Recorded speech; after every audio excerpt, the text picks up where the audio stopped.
Welcome back to the Candidates 2024. It's round number 11.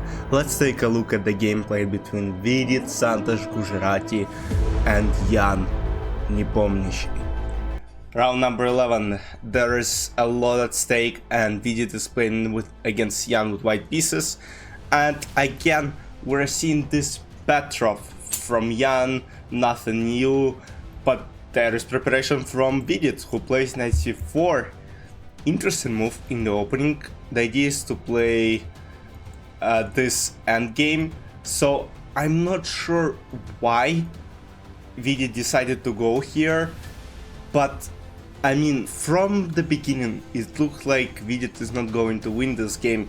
Yeah, I mean, he has double pawns and it's an endgame, but I would say Ian is experienced enough to hold such types of endgames, but again Vidit could create a lot more problems than he actually created, but he gained advantage at some point. Bishop f6, c3, and now c5.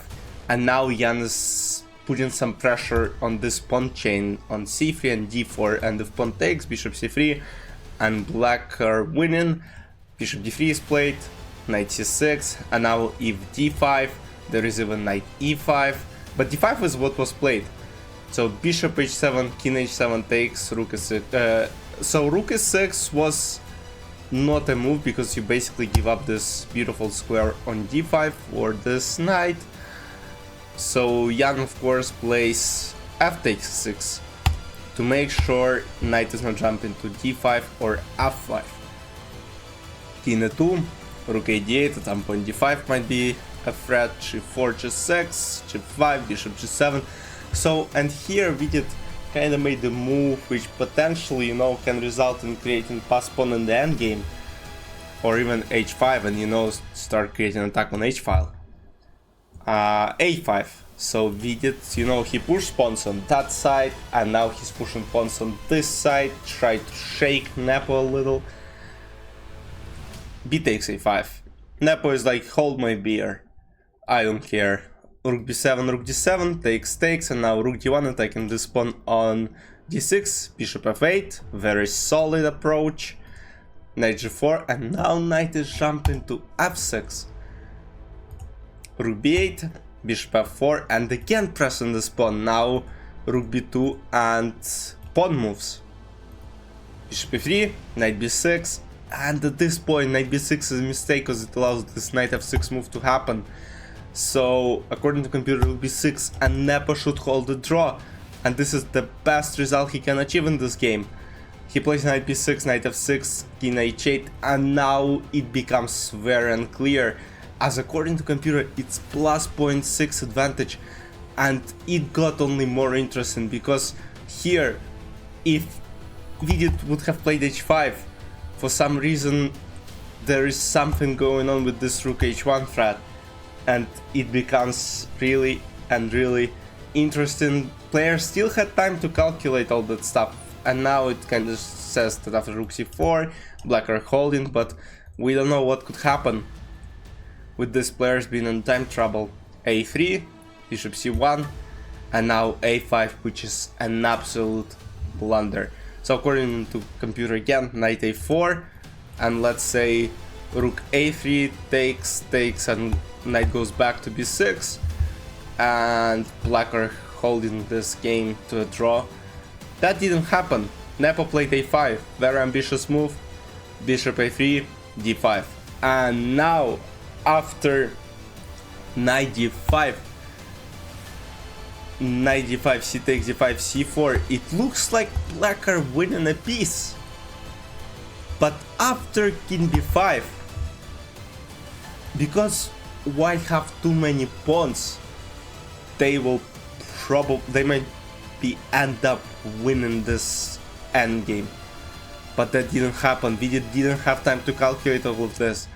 King c2 is played, he was scared, and after t takes c4, again it's a draw. What a roller coaster. It was alright, then Vidit was winning, and now again it's equal.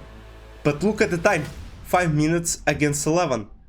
So knight e4, rook b5, rook d1, bishop e7, rook e1, king g7, knight d2, you know, trying to take this pawn. So, and now if bishop d6, what was played, knight e4, this, and knight g3, and now if bishop d6 would have been played again, h5, and they can't take because knight f5, so Nepo has to come up with other way to protect from this h5 and also defend this pawn. He plays rook d3, counter-attacking this bishop, and now if rook e5, there is bishop d6, bishop c1, knight d5, threatening this pawn, knight e4, king f7, and now king goes to e6 at some point. Now it's very close, king can go to e6, d5, this pawn is protected, this pawn might go this and knight a4 at some point, rook b5, knight d2, rook a5, king b2, king e6, and now Nepo is not risking anything. Now he will surely hold the draw, but now the point is again, players are getting low on time, it's getting tough. Knight d5, king a4, rook b8, knight c4, took all the pawns, king e4, king is going for attack. This king is on the side of the board and rook is restricted on b file. Bishop f2, king d3, attacking this knight. Bishop g3, and now knight c3 is played. And here after this, bishop b8 and king c4, this would have been a draw after bishop e5. Because though black kept this pass pawn, probably white would have been able to hold it.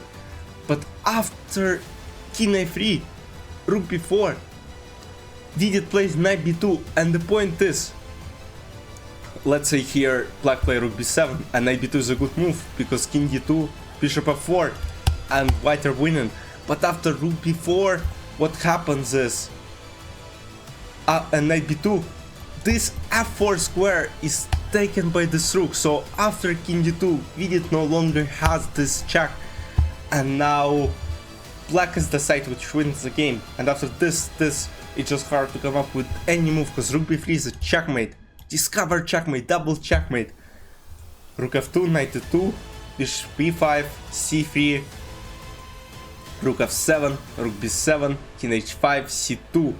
Not c takes b2, you know, because there is still something to calculate, the position is still winning, but c2, and the pawn promotes king d3, king e4, and here Vidit admits his loss, because his only move is to play this, and this, even king e5 or c1 right away, and Nepo wins the game.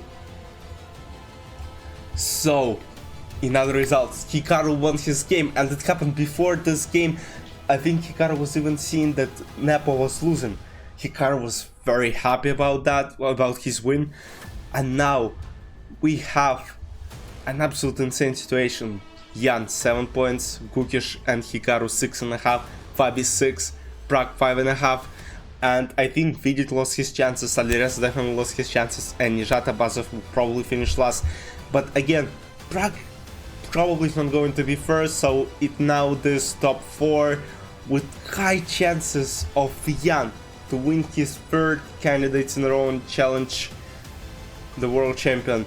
You know what? Though I was rooting for Ian, I really want Hikaru to win this event, because I think he would be a great world champion for the chess world.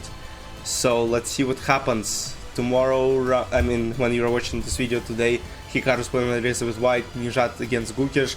Huge chance for Gukish to make this work and win the game. Fabi against Vidit with white pieces, and Ian is playing Prag with white too. And after this round, there will be a rest day, and then last 2 rounds on this weekend. So it's getting more exciting, more interesting, and what a race, it's very fun to watch. I hope you enjoyed. See you in the next recap. Bye bye.